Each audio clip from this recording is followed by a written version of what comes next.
Hola y bienvenidos a un episodio más de Entre Artistas. Hoy tenemos la gran oportunidad de conocer a Jaime Lozano. Jaime Lozano es originario de Monterrey, Nuevo León.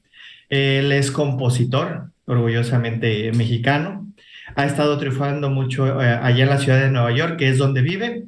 Y pues bueno, hoy vamos a platicar un poquito con él, sus experiencias, que nos comparta cuál es el proceso de ser compositor.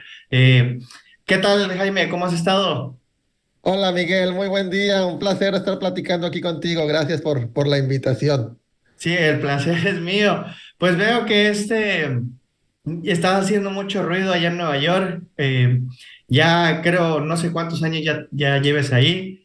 Inclusive leí que has trabajado o colaborado con Lin-Manuel Miranda. Entonces, ¿nos podrías platicar un poquito de tu proceso, de cómo ha sido el cambio de de haberte graduado allá en Monterrey y luego irte a Nueva York y estar en esos ya niveles de convivencia y de composición y de presentación? Sí, claro, bueno, muy honrado, muy contento de tener tantas colaboraciones, colaboradores, proyectos, trabajos acá en esta ciudad, que no es nada fácil, es una ciudad donde hay pues mucha competencia, mucho artista. Competencia me refiero en el buen sentido de que hay muchos artistas con un gran nivel, compositores, escritores, actores, en todas las áreas, pues luchando por encontrar oportunidades y por crear sus propios proyectos y por poder contar nuevas historias en Nuevo León. Allá nací, allá crecí. Y yo no vine a Nueva York hasta que ya era prácticamente, tenía yo como 28 años, algo así, la primera vez que vine a Nueva York. Y la razón por la que me vine para acá fue porque me dieron una beca del 100% en la Universidad de Nueva York para hacer Sí. una maestría en composición de teatro musical, que en Ujú. ese entonces yo fui el primer mexicano aceptado y becado con una beca de estas proporciones. Eh, y gracias a que me vine para acá, de hecho yo me vine cuando yo llegué la primera vez, esto te estoy hablando que es en el 2007 fue cuando yo llegué a estudiar esta maestría. Yo no hablaba nada de inglés en ese entonces. No sé por qué Sí. me aceptaron. No sé por qué fue que me aceptaron en la maestría, porque prácticamente llegué acá sin hablar inglés, tuve que aprender. Recuerdo que cada día me dolía la cabeza horrible porque pues no entendía lo que decía la gente. O sea, podía yo a lo mejor entender un 20% de lo que la gente decía. Para mí era más fácil. Tenía ya varios tiempos leyendo, o sea, sí podía leer en inglés, o sea, pero lo difícil es, pues comunicarte, ¿no? Hablar era una práctica pues que no tenía estando en Monterrey. Entonces sí fue como que un paso muy eh, complicado el poder encontrar la manera de comunicarme y sentirme cómodo. No fue fácil, sigue siendo un reto. De hecho, hasta el día de hoy, una de las cosas que odio más es el tener que hablar por teléfono en inglés. Sí. Porque cuando hablo en inglés por teléfono, o sea, en un Zoom, pues puedes ver las caras, o cuando estás en persona, pero en teléfono a veces, pues es más complicado el poder entender lo que los otros están diciendo. Pero bueno, al mismo tiempo, el no hablar inglés en ese entonces me forzó, uno, a aprenderlo y dos, a tener muchísimas colaboraciones con gente que, o sea, lógicamente que hablaba en inglés, porque en ese entonces yo no escribía, yo hacía lyrics, yo hacía música, letra y libreto en español, pero cuando llegué acá, como obviamente no hablaba inglés, lo único que pude hacer es enfocarme más como compositor en el lado de la música. Y gracias a eso empecé a tener muchas colaboraciones con muchos artistas que hacían pues las letras y los libretos para mis proyectos.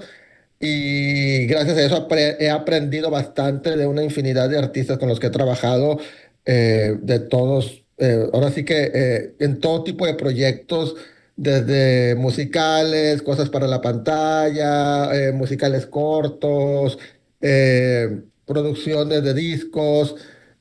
Y pues estando acá uno tiene que realmente hacer de todo. Y pues empecé a hacer de todo en la cuestión musical, empecé a ser no solo compositor, sino empecé también a ser arreglista, orquestador, me empecé a entrenar como coach vocal, y empecé también a coachar cantantes. eh, empecé a hacer traducciones de cosas y gracias a eso fue como que empecé poco a poco a involucrarme en más proyectos. Y bueno, vamos un poco más a la parte técnica como compositor. Ahí he visto que te has tenido muchísimos proyectos en tus redes sociales. ¿Cuál es el proceso que Jaime Lozano utiliza para componer? Es decir, supongo que tienes una base bien estructurada de la música, pero más allá de eso, ¿qué va con la inspiración? ¿Te gusta estar solo o te viene una idea y dejas todo lo que haces para continuar con esa idea que te surge de repente? ¿Cuál es el proceso que utilizas tú para poder componer y hacer esa conjunción de música con letra? Fíjate, te voy a ser totalmente sincero, el proceso siempre varía dependiendo del proyecto, no es como que tenga un método o una serie de pasos siempre que voy a abordar un proyecto. Y aparte, siendo padre de familia, tengo un hijo de 8 años, mi esposa se dedica también al teatro musical, es cantante, directora, escritora.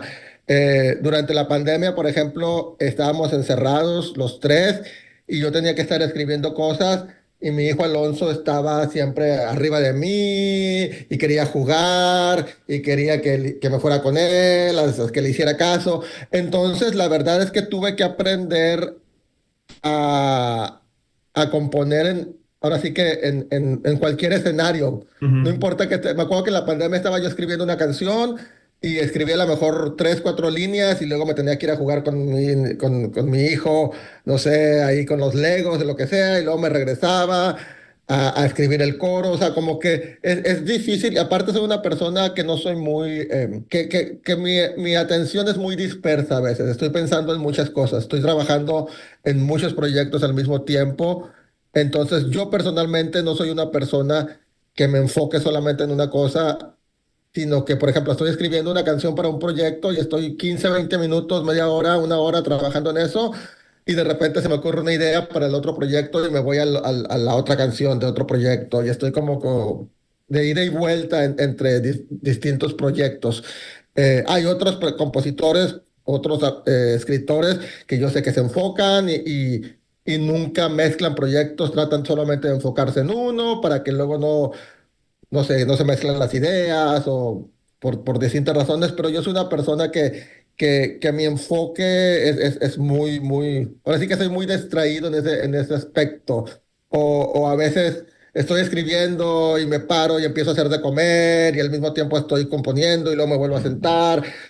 Tengo como que tengo que estar haciendo muchas cosas al mismo tiempo, pero creo que eso me ha ayudado como que a mi mente en lugar de estar como, más que enfocarte, a veces pienso que el enfocarte puede ser como estas cosas que les ponen a los caballos y que solamente Sí. puedes ver en una dirección y no puedes ver hacia ningún lado. Entonces, el hecho de que yo esté siempre como que más abierto y siempre yendo de un lado a otro, me ayuda mucho como a tener una perspectiva más amplia.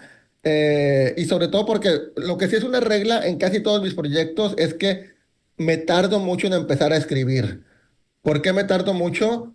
Soy muy rápido para escribir, pero soy muy lento para empezar a escribir. Porque antes de empezar a escribir, normalmente siempre hago mucho research, siempre investigo mucho, me pongo a escuchar música, más o menos del tipo de música que quiero hacer, o me pongo a leer o a ver videos en YouTube, o a investigar acerca de la música o de la historia o del personaje. O sea, leo mucho y investigo mucho antes de sentarme a escribir lo del proyecto. Entonces, a veces me puedo tardar una semana, 2 semanas, un mes en empezar a escribir una canción, pero ya que empiezo a escribir algo, normalmente fluye de una manera más rápida porque ya tengo como que mucho de dónde agarrarme. Bueno, es tu método y te ha funcionado bastante bien. Qué bueno que tengas ese proceso creativo. Y cómo fue el proceso para poder llegar con Lin-Manuel Miranda, o sea, con alguien que es pues increíble en el teatro musical, el poder platicar, el poder, no sé, inclusive colaborar? ¿Cómo ha sido eso? Bueno, yo a Lin Manuel lo conocí como en el 2008, yo creo, 2008, 2009. el hecho de que yo sea, yo creo que en la actualidad no hay muchos mexicanos, sobre todo me refiero a inmigrantes, o sea, hay muchos mexicoamericanos o gente nacida acá en los Estados Unidos que viven inclusive algunos a lo mejor que viven en Nueva York, que se dedican a escribir o a hacer teatro musical, pero no hay mucha gente que sea inmigrante, que venga de fuera. Mi primer idioma es el español, no es el inglés, como te dije, yo llegué aquí sin hablar nada de inglés. Entonces, para bien o para mal, me ha ayudado mucho esta particularidad de ser un mexicano inmigrante, que mi primer lenguaje es el español, que me he enfocado en contar cierto tipo de historias. O sea, a veces me preguntan, ¿y por qué no escribes algo diferente? ¿Por qué siempre es todo acerca de latinos o México o inmigración? Y luego, pues bueno, los gringos o los británicos, pues ellos hacen muy bien lo que hacen y hacen su Fantasma de la Ópera y Dear Evan Hansen y Los Miserables, lo que sea que hagan. Entonces, para mí yo considero como que mi misión contar este tipo de historias que yo me sienta más conectado, historias que tengan que ver conmigo y con mi gente. Y eso me ha ayudado pues, a encontrar comunidad dentro del teatro musical, principalmente con los latinos. Y pues creo que soy uno de los pocos latinos haciendo esto y me ha ayudado a conectar con gente como Lin-Manuel Miranda, que o sea, nos conocimos, nos hicimos amigos, siempre me ha apoyado mucho. Él, cuando hice todo el proceso para mi green card o para todo, él me ayudó siempre con cartas, recomendaciones. Y he trabajado en muchas capacidades con él. Por ejemplo, cuando recién empecé, él me mandaba sus canciones y yo escribía, o sea, él no hacía las partituras, él no las escribía, él Ujú. hacía como un track, lo grababa y me lo mandaban a mí y yo tenía que hacer la partitura y escribir lo que él estaba cantando y lo que él estaba tocando con Sí. el piano, lo que sea. Esa fue como que una de las primeras tipos de colaboraciones, porque a veces los compositores estamos tan ocupados que estamos escribiendo tantas cosas que no tenemos tiempo de sentarnos como que a trabajar en ponerlo en papel o en hacer los demos. Entonces a veces uno trabaja ideas, las graba y contrata a alguien o tiene un asistente o tienes alguien que te ayuda como que a escribirlo, ¿no? A ponerlo en papel para que tú puedas estar trabajando más en lo creativo, nada más. Entonces yo hacía eso mucho con Lin Manuel. Él estaba escribiendo canciones, las grababa en la computadora, me las mandaba y yo las escribía. Y así poco a poco él me empezó a recomendar, o sea, como se empezó a ocupar tanto, a veces que lo contactaban a él para un proyecto, pues decía, pues yo no puedo, estoy muy ocupado, pero conozco a esta persona que es mexicano, latino, que también te puede ayudar o que puede hacerlo. Y me recomendaba para proyectos y eso me abrió muchas puertas también. Y así poco a poco empecé a trabajar en otras capacidades, hasta me invitó a su película de Tic Tic Boom, o sea, como amigos, me dijo, quiero que salgas en una escena y salí en la película, ahí en un cameo con muchos compositores de Broadway. eh, y luego me invitaron también a ser parte del equipo musical de In the Heights, de la película. Hice orquestaciones para la película de In the Heights. Entonces he tenido muchos tipos de colaboraciones o inclusive a veces yo también escribo mis canciones y se las mando y digo, oye, ¿qué piensas de esto? ¿Te gusta? ¿Qué no te gusta? ¿Qué crees que funciona? Y él siempre ha sido como muy amable y, oye, Jaime, pues creo que esto funciona muy bien, felicidades, a lo mejor esto puedes irte por este camino. O sea, ha sido como una amistad, colaboración, especie de mentorship, o sea, como siempre en contacto con nuestros proyectos, también apoya siempre los proyectos que hago yo, ha ido a mis conciertos, entonces ha habido, es como pues una relación bastante fructífera en ese sentido de que es personal y artísticamente también.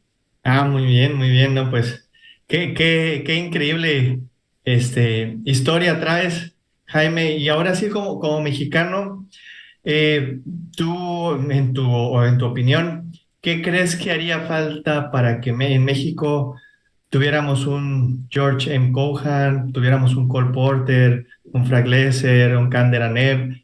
O sea, nosotros seguimos mucho el teatro musical que sale de allá, del Reino Unido, pero ¿qué podríamos hacer o empezar a hacer para que todo eso explote en México y no nada más sea el teatro en la Ciudad de México o en Guadalajara, en Monterrey, en la ciudad grande, sino se expandiera a los 32 estados del país. Creo que definitivamente nos falta educación en varios sentidos. O sea, no solamente en teatro musical, sino educación en general y educación artística. Pues sabemos, por ejemplo, que acá en Estados Unidos, pues las mayorías de las escuelas desde la primaria, desde elementary school, están enseñando música, tienen sus bandas, en high school ya están haciendo musicales. eh, entonces, para cuando los niños se van convirtiendo en adolescentes y luego en jóvenes, y cuando ya quieren estudiar algo, ya, por ejemplo, alguien que va a estudiar algo que tenga que ver con matemáticas, pues los niños han estado viendo matemáticas desde primer grado, o sea, todo, o sea, la música no la vemos desde niños. Entonces, Claro, cuando uno quiere, solamente los que tienen cierto privilegio, los que tienen familia que se dedica a la música.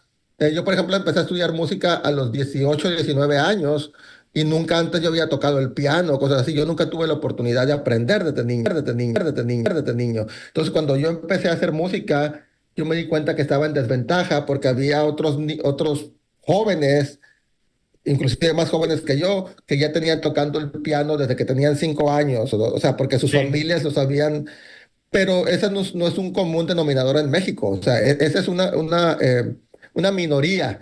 Entonces creo que vamos con desventaja, o sea, cuando queremos estudiar algo artístico, normalmente vamos con desventaja porque no lo hemos estado haciendo a veces o sea, desde nuestra infancia, ¿no? Que acá en Estados Unidos, por ejemplo, hay muchos actores que tocan instrumentos porque cuando estaban en la secundaria o en la primaria, estaban en algún grupo o en una banda y también ya saben leer música y saben tocar algún instrumento, aunque ya no lo practiquen, tuvieron las nociones desde niños.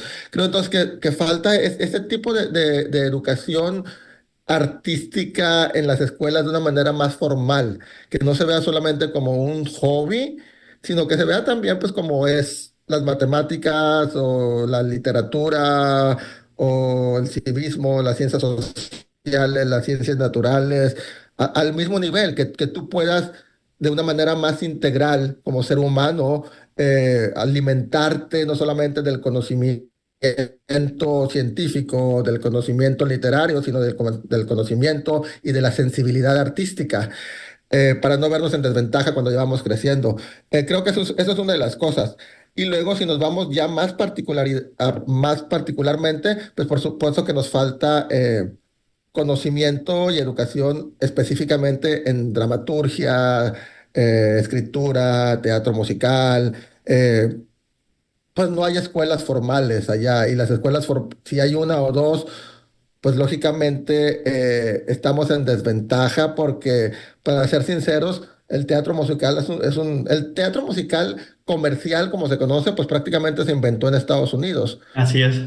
Aunque ha habido teatro musical desde los griegos, aunque en México hemos tenido teatro musical, pues si nos vamos al Porfiriato y todo, hay una larga historia del teatro musical también en México, pero nunca de una manera totalmente profesional, en el sentido de que pueda haber una continuidad y una preparación de la gente en México. Y creo que es importante también, pues que empiece a haber como más iniciativas profesionales, no solamente a nivel academia, sino me refiero, como hay muchas academias de danza, donde ven canto, donde hacen montajes de musicales y tienes que pagar para estar en el musical, pero falta la profesionalización realmente de una manera más puntual, que Claro, pueda preparar a los actores, bailarines, cantantes, de una manera más integral, a que puedan crear industria y hacer nuestros propios proyectos, que creo que es algo que sí ha empezado a pasar un poco en México, pero como no está soportado, no está apoyado por otras cosas, normalmente los proyectos originales no, o sea, hay gente que hace de frente un musical sobre la revolución o un musical basado en algún libro, pero que no tienen el impacto que deberían de tener porque no hay un apoyo alrededor de eso.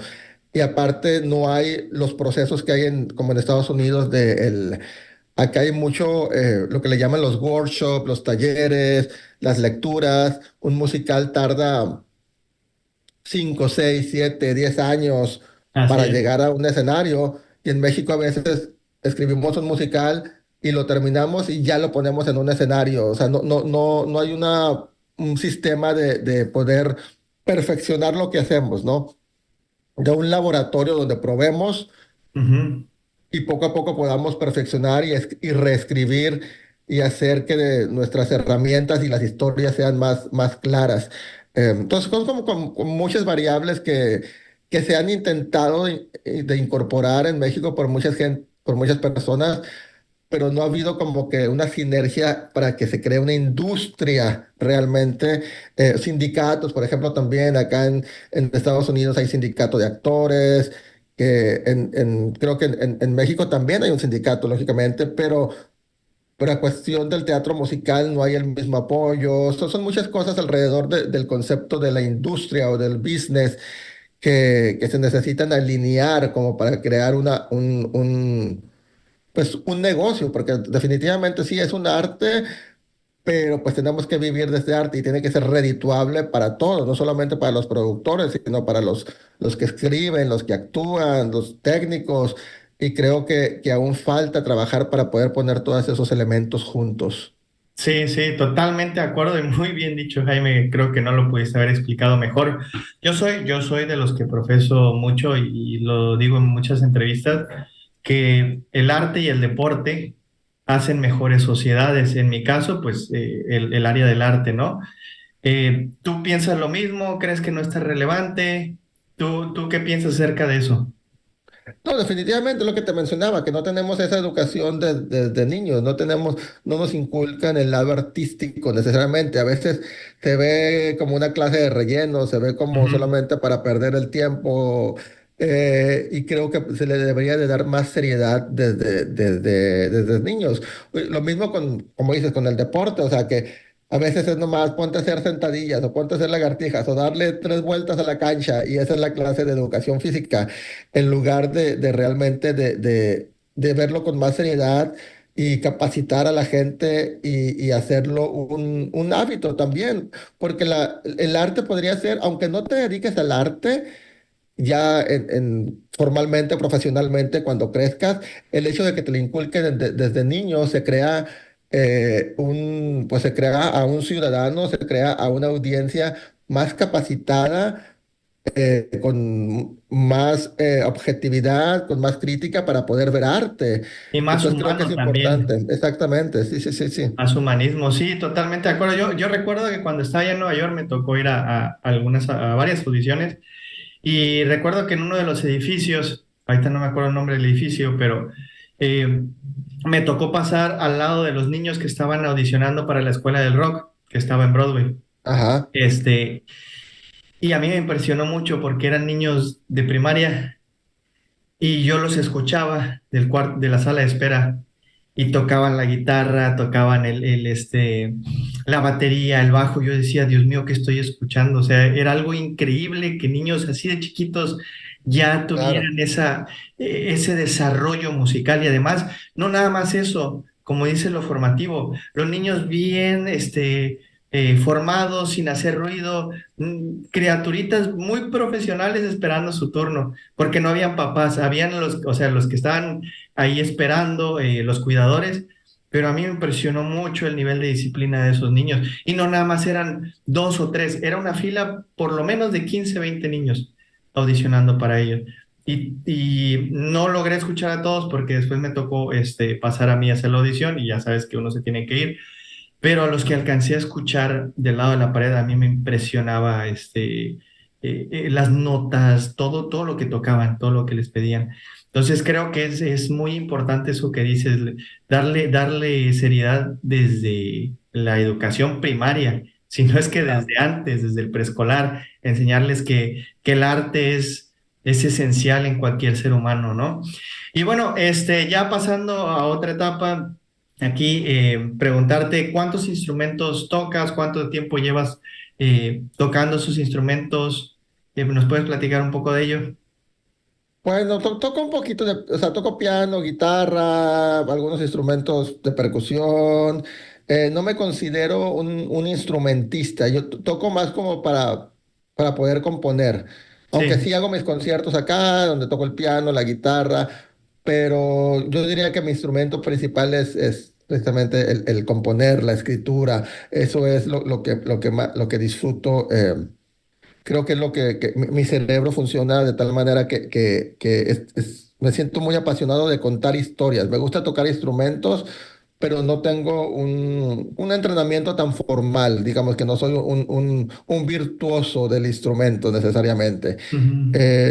Pero como compositor, pues eh, la mayor cantidad de instrumentos que pueda tocar, pues lógicamente me ayuda también como orquestador o como arreglista para saber cómo funciona y cuáles son las mejores opciones para al momento de que estoy haciendo algún proyecto. Y bueno, ya por último, ¿cada cuánto vienes a México? ¿Qué es lo que extrañas más de México? Uy, ¿La comida, la salida? ¿Qué es lo que... sí, no que- tan seguido como quisiera. Tengo yo creo casi 2 años de no ir por allá. 2 años? Eh, Casi como 2 años que no voy. Eh, sí, lógicamente extraño mucho mi familia mi familia y la comida son las dos cosas que más extraño, porque acá de este lado es difícil encontrar comida mexicana que sepa realmente como debe de saber. Eh, pero siempre, una de las cosas estando fuera de la ciudad, o sea, viviendo fuera, pues uno busca maneras de poder conectar. Pues es por eso, por ejemplo, yo escribo acerca de mexicanos y escribo acerca de latinos y de estas historias. Estoy seguro que si yo viviera en México y nunca hubiera venido para acá, muy probablemente mi carrera hubiera sido muy diferente. El tipo de historias que estuviera escribiendo, pues serían otras. Porque, por ejemplo, en Monterrey no hay tanta diversidad, en Monterrey no hay tanta, o sea, todos nos vemos igual. Entonces, es como esta cuestión de la diversidad es algo que yo no conocí hasta que llegué a Nueva York. Llegas a Nueva York y volteas para todos lados y ves gente de todos colores, tamaños, sabores, acentos. O sea, hay tantas cosas que yo nunca me imaginé vivir en Nueva York. Yo nunca me imaginé ni siquiera, cuando era niño yo no sabía que existía Broadway, no sabía de esa palabra. Sí. Entonces cuando llego a Nueva York y veo toda esta diversidad y todas esas cosas tan diferentes, eh, pues de repente es otro mundo, un mundo totalmente diferente a lo que yo conocía y empiezas a extrañar. Dicen, uno no sabe lo que tiene hasta que lo ve perdido. Entonces, Sí. lógicamente, estando lejos de México, empiezas a valorar mucho más las cosas, mucho más la familia, mucho más la comida, mucho más tus raíces. No que no lo hiciera antes, pero a veces lo das por hecho, ¿verdad? Como estás ahí, pues es algo ya automático que a veces no piensas acerca de eso. Hola, desafortunadamente perdimos comunicación con el maestro, ya no la pudimos rescatar, pero ya era el final de la entrevista. Voy a dejar las redes sociales del maestro aquí abajo, los espero en un próximo episodio. Éxito para todos, hasta luego.